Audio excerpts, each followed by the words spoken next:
Welcome to Rants TV, Travel and Events.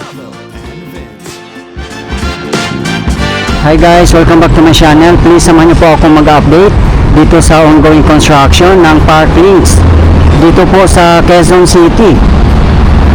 At ito po yung update natin today, August 25, 2025. Park Links joint venture development of Eton and Ayala Land. Ito na po sa harapan natin ang ongoing construction ng Park Links Mall. A life enjoyed in the city's greenest urban estate. Of course, maganda po itong mall na to kasi gawa po ng Ayala Land. No doubt po. Grabe ang development dito sa Quezon City and Pasig City. Dito po sa kahabaan ng C5 Road. Merong Park Links, Bridgetown, and Arcobia City.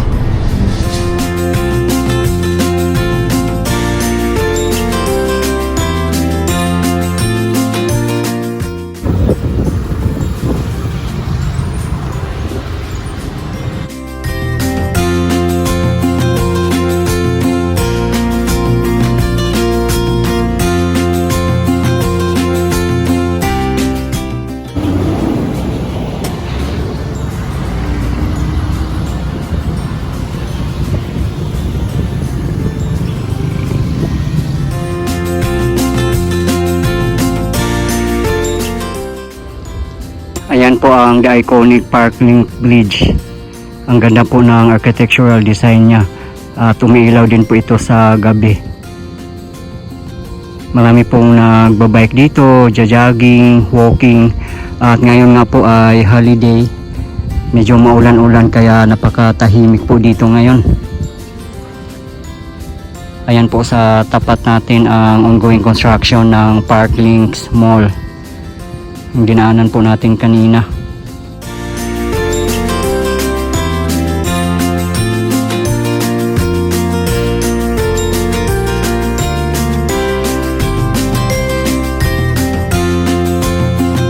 Diyan naman na area sa tapat natin ay mga coffee shop daw yan or restaurant. Medyo malapit-lapit na rin po siyang matatapos. Ang laki na po ng improvement niya.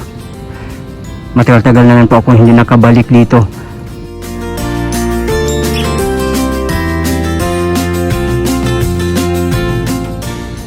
Ito po yung Marikina River East Bank. So far wala pa naman pong nagaganap dito na flood control project. At yun nga, as you can see, mayroong barge dyan sa tapat natin. Baka magsisimula na rin po siguro silang mag-construct ng flood control project. At yun po sa tapat natin ang Bridgetown. In future magkakaroon po dito ng kalsada. Ililink po nila ang dalawa, Park Links and Bridgetown. Meron pong kalsada doon. Yun nga lang, closed pa po.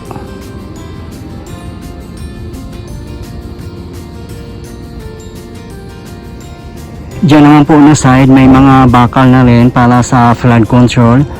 Siguro itutuloy na rin po yan. At abangan na lang po natin ang mga next update ko po dito na area.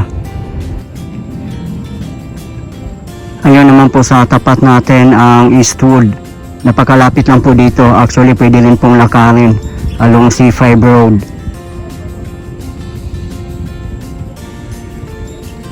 Napakalaking development po itong Park Links. 35 hectares po ito. Mixed use development.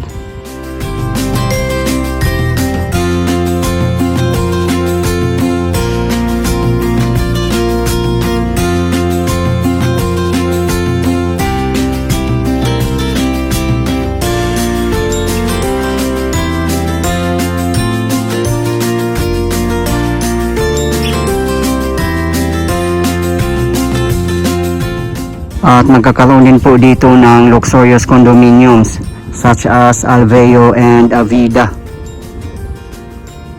Nag-start po ang construction dito noong 2018 pa. At yung North Tower ng Park Links ay expected po itong mati-turn over this year, 2025. Ito po yung North Tower.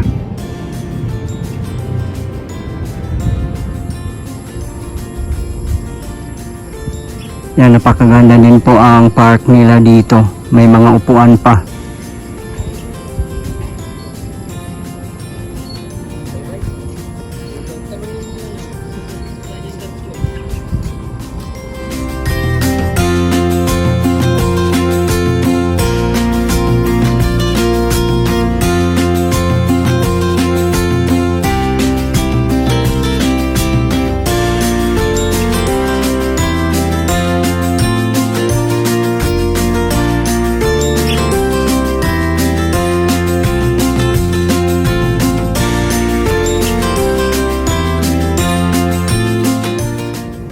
Grabe, ang ganda pala dito. The last time na nag-update ako dito, wala pa pong ganito.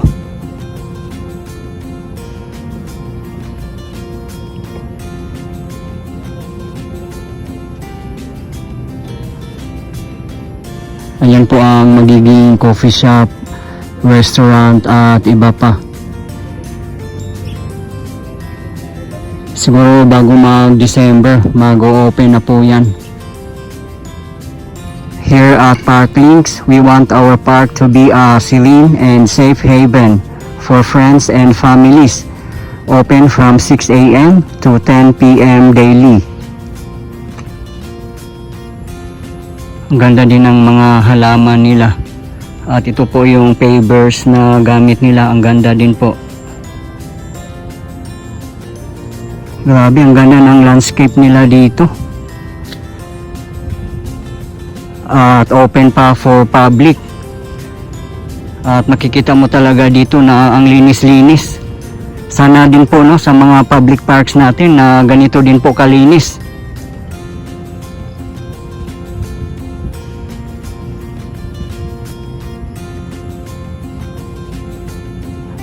Ayan o, Park Links, a life enjoyed in the city's greenest urban estate.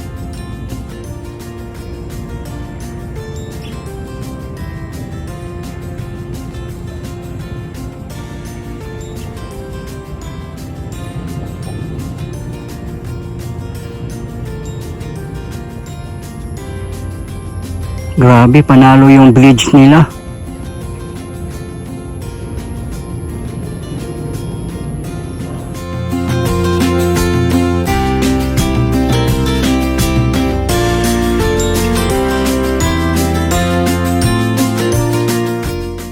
Kung matatapos po yung development dito, grabe, masasabi ko po talaga na pang world class. Ngayon pa nga lang po na hindi pa tapos, makikita na po na napakaganda po niya.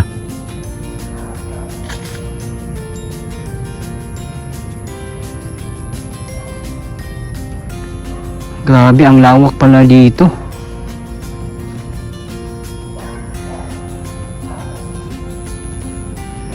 Malaki po talaga dito kasi 35 hectares po ito.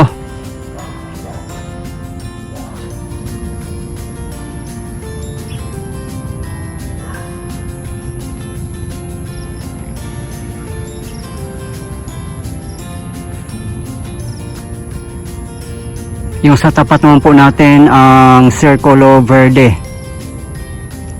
Ortigas Land po ang developer niyan. At ayun po ang kanilang iconic bridge. Sabi nga ng guard dito, bawal ang mga bikers dito sa pavement nila. Purely walking lang po or jogging.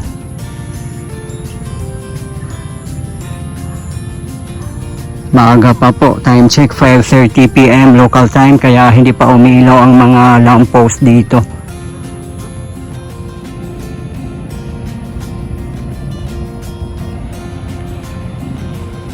Grabe, ang sarap tumira dito guys, no? Mapasana all na lang po tayo dito.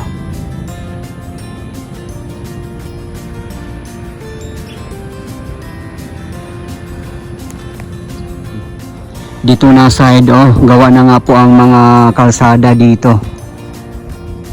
Yun nga lang, dead end pa po dito. Hindi po tayo pwedeng dumiretso dyan kasi ilog po yan dyan. Marikina River po yan dyan sa bandang unahan. As you can see, may bridge po doon ng Circulo Verde.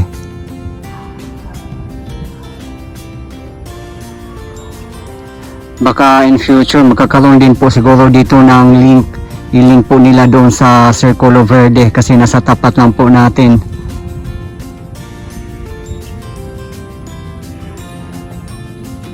Ayun po ang Eastwood na napakaganda.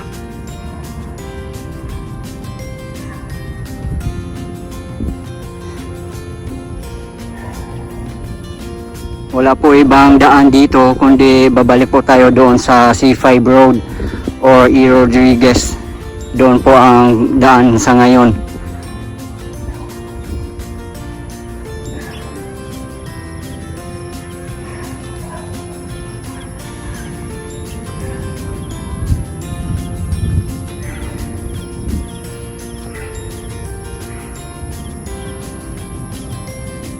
Ayan po ang Dalatis, 43-story residential tower.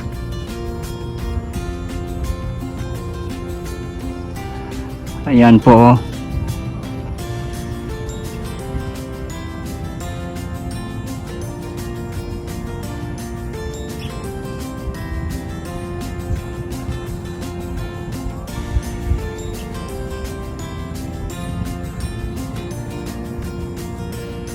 Ayan po ang kanilang children's playground.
Grabe, napakaganda mamasyal dito, napakatahimik pa.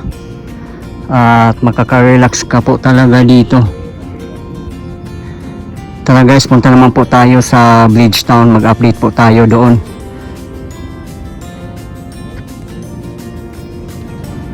Ayun lang po, sa tapat natin ang Bridgetown. Pupunta na po tayo doon guys.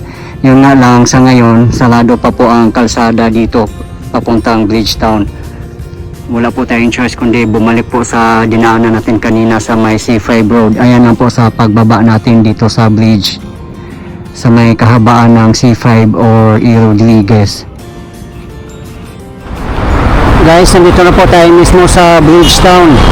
Dito pa rin po tayo sa kahabaan ng C5 or E. Rodriguez in Quezon City. Ayan po sa tapat natin ang one of the luxurious malls in Manila. Yan po ang Opus Mall. Sa mga hindi po nakakaalam, ang developer po ng Bridgetown ay RLC or Robinsons Land Corporation. Nandito rin po matatagpuan ang The Victor Statue at pupuntahan po natin maya-maya lang po. Doon po tayo pupunta at dadaan po tayo sa The Iconic Bridge. Diyan na po sa bandang unahan ang ITI or yung kahabaan ng Ortigas Avenue. Ngayon po hindi traffic kasi holiday po.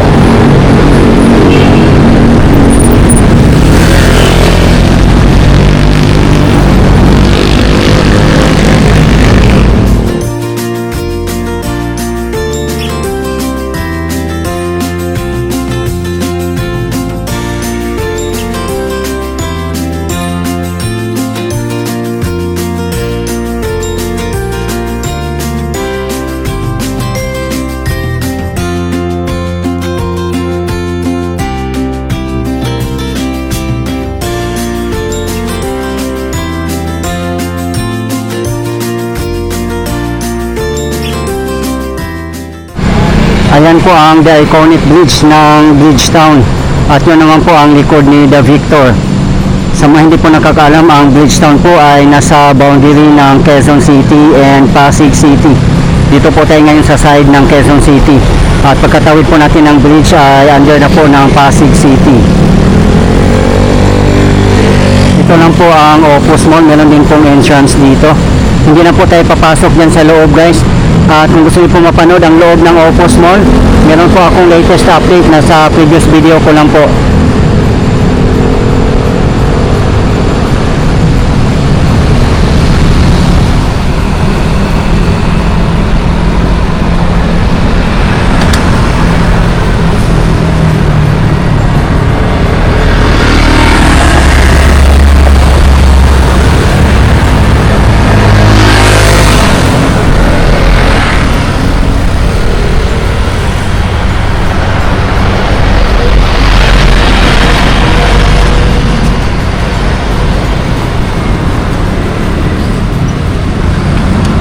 Ayun lang po ang park links. Doon po tayo galing kanina. Dito na po tayo mismo sa the iconic Bridgetown Bridge.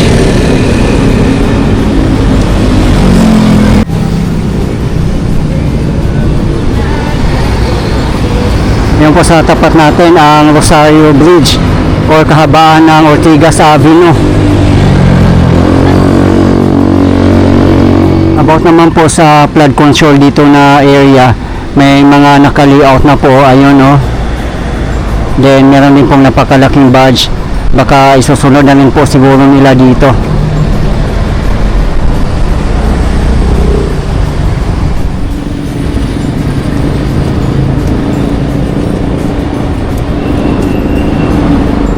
Diyan naman po na side, meron na pong existing flood control.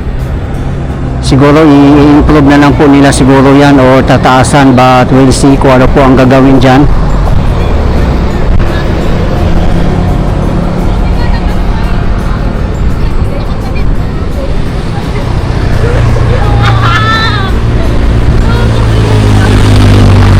Ayun po sa tapat natin ang ongoing construction ng Haraya Residences, a vertical gated village for the modern era.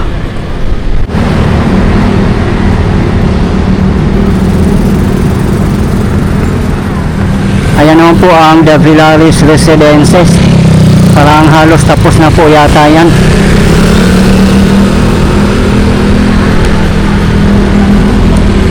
Magkatapat na po sila ng Haraya Residences.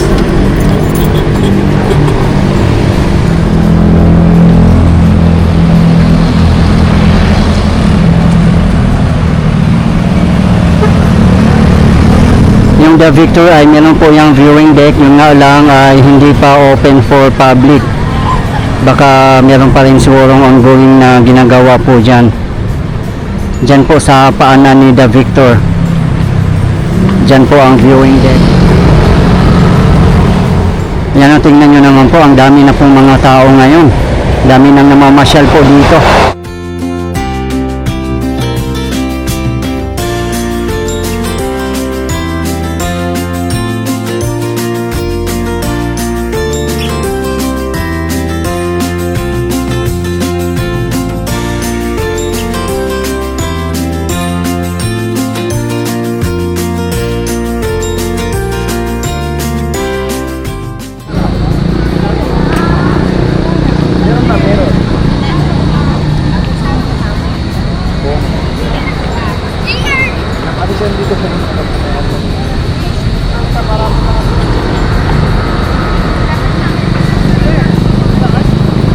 Diyan po na side ay meron na pong coffee shop.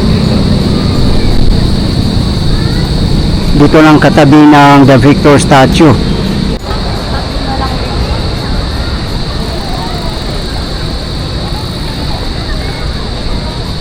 For your info guys, Bridgetown is a real estate development spanning the border of Pasig and Quezon City in Metro Manila, Philippines. It is a mixed township and business park situated in a former industrial area in both banks of the Marikina River near the junction of B. Rodriguez Jr. Avenue or C5 Road and Ortigas Avenue. R5 Road. The 30.61 hectare master plan community is the first integrated township project by Robinson's Land Corporation, the real estate arm of JG Summit. It is currently anchored by 4 office towers in its information technology park, dedicated to the business process outsourcing sector. It's second in Metro Manila after Robinson's Cybergate in Mandaluyong. Once completed, the township will be community consisting of 7 office towers, a shopping mall, 5-star hotel and residential condominiums, with a landmark bridge and a light art installation called the Victor as its centerpiece. The Victor is a colossal statue, height 55 meters or 180 feet. The Victor is dedicated to Django Conway and the Global Filipino, at binuksan po ito sa publiko noong August 2023. Medyo matagal-tagal na rin po. Ayan, may bagong nagsidatingan ng mga turista. Napakaganda po niyang sasakyan nila, oh.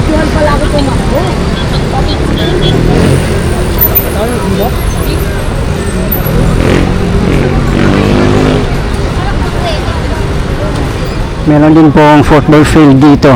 Ayan, mga kids naglalaro.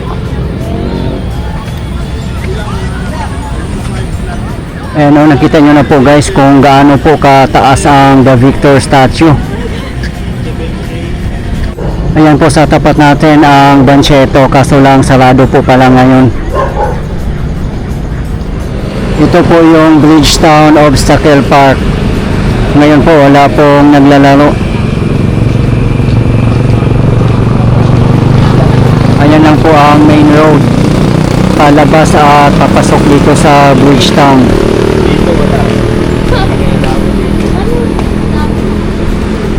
Yan, dami na pong nagja-jogging, oh, walking. Ayan naman po ay opening soon. Sports bar, restaurant and bowling lanes. Yan lang po sa loob ang football field nila.